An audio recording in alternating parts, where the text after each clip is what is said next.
त्यांच्यावरती ताबा ठेवताना अवघड परिस्थिती झालेली आहे। दादरच्या या आधीच गजबजलेल्या भागामध्ये आपण ही दृश्य बघतोय। हळूहळू स्वतःच आंदोलकांनी पुढे जाऊन ही ताडपत्री काढायला सुरुवात केलेली आहे। अनेक लोक जमलेले आहेत। खरं तर कबूतरखाना ही एक मोठी परंपरा आहे दादर वासियांसाठी किंवा अनेक भागांमध्ये मुंबईच्या असे कबूतरखाने आहेत। अनेक फलक हातामध्ये घेऊन इथे लोक जमलेत आणि हा कबूतरखाना बंद करण्याच्या बाबतीमध्ये तर अर्थातच त्यांचा विरोध आहे, परंतु त्याचबरोबर ही ताडपत्री काढण्याच्या दृष्टीने सुद्धा आता आक्रमक पद्धतीच्या घोषणा जैन समुदायाकडून दिल्या जात आहेत।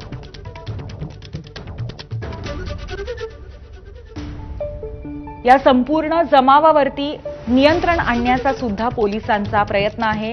उपस्थित लोकांशी संवाद साधण्याचा, तोडगा काढण्याचा प्रयत्न सध्या पोलिसांकडून केला जातोय। आपले प्रतिनिधी सचिन गाड आपल्यासोबत आहेत। सचिन, आम्ही दृश्य बघतोय, प्रचंड गर्दी झाली आहे आधीच गर्दीच्या असलेल्या अशा ठिकाणी। नक्की परिस्थिती कशी आहे आणि आता पोलीस कशा पद्धतीने तोडगा काढायचा प्रयत्न करतायत? नक्कीच आपण बघतोय की सध्या आंदोलनाला सुरुवात आणि जैन समाज आहे ते चांगले आक्रमक झालेले आहेत। आपण कबूतरखाना परिसरामध्ये आणि जो कबूतरखाना बंद करण्यात आला होता त्या विरोधात आंदोलन इथे केलेलं आहे। कबूतरखान्याची शेड ही काही प्रमाणात हटवण्यात आलेली आहे, मात्र आपण बघतो की मोठ्या संख्येने जैन बांधव इथे जमलेले आहेत आणि एक मोठं आंदोलन इकडे करतात। आपण नक्कीच बोलण्याचा प्रयत्न करूया। आंदोलन आप कर रहे हैं, क्या आपका कहना है?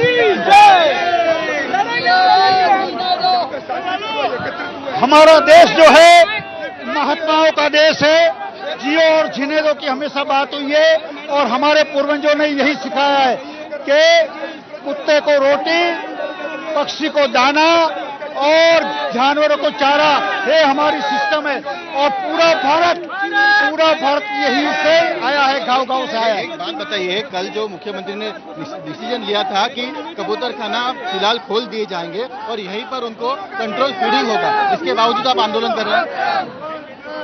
अभी है आंदोलन है, लोगों का आंदोलन है। लोग चाहते हैं 5-5 दिनों से कबूतर भूखे हुए हैं, उनको दाना नहीं मिल रहा है। इसके लिए कई लोगों ने आज उपवास में उतरे कि जब तक ये खुलेगा नहीं तब तक वो अन्न का दाना डालेगा नहीं। आंदोलन कर रहे हैं, क्या आपकी मांग है? हमारी ये मांग है, जो मूक पशु है, जानवर जो कबूतर है वो बिल्कुल बोल नहीं पाते हैं और उसका आप लोग महाराष्ट्र शासन हाई कोर्ट के निर्णय के अनुसार उन्होंने बंद कर दिया। हमारी शांतिपूर्वक विनंती है कि इसको पुनः चालू किया जाए, कबूतर को दाना डाला जाए। एक बात बताइए, कोर्ट के आदेश से ये सब हुआ है, फिर भी आप उसको कोर्ट के आदेश को मानने को तैयार नहीं? हाई कोर्ट का आदेश सर्वोपरणीय है, उसको हम लोग को मान्य है, लेकिन सरकार से निवेदन है उसमें कुछ संशोधन करके इसको पर्याय जगह देके इसकी व्यवस्था करें।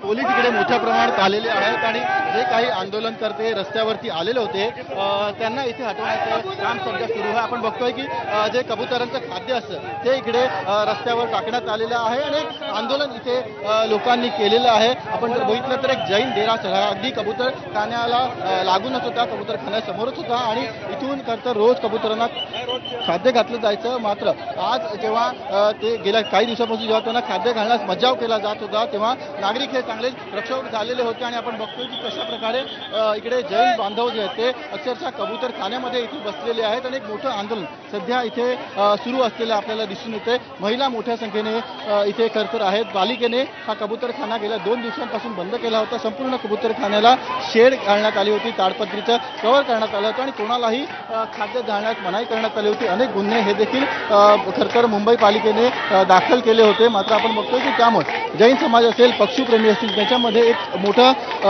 असंतोषाचं वातावरण होतं आणि ते असंतोषामुळे आपण बघतोय की त्याची परिणती आज आंदोलनात झालेली आहे। कबूतरखाना उघडण्यात आलेला आहे आणि जैन बांधव हे मोठ्या संख्येने कबूतरखान्यात येऊन पक्ष्यांना खाद्य देऊन आपली भावना, आपला असंतोष व्यक्त करताना आपल्याला दिसून येतात।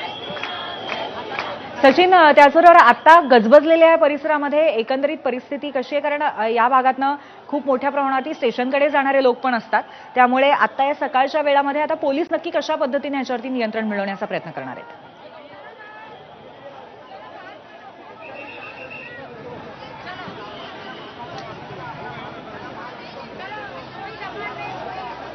तर आपण ही दृश्य बघतोय दादरच्या कबूतरखान्याची दृश्य आहेत. इथे आंदोलक आपली बाजू मांडण्याचा प्रयत्न करतायत. अत्यंत तीव्रपणे जमिनीवरती त्यांनी दाणे टाकलेले आहेत आणि कुठेतरी पुन्हा एकदा कबुतरांना अन्न त्यांच्या पोटात गेलं पाहिजे. 4-5 दिवसांपासून कबूतर उपाशी आहेत, मूक प्राणी उपाशी आहेत, अशा पद्धतीचा विचार जैन आंदोलकांनी मांडलेला आहे आणि त्यामुळे आता त्यांनी स्वतः इथे दाणे टाकायला सुरुवात केलेली आहे.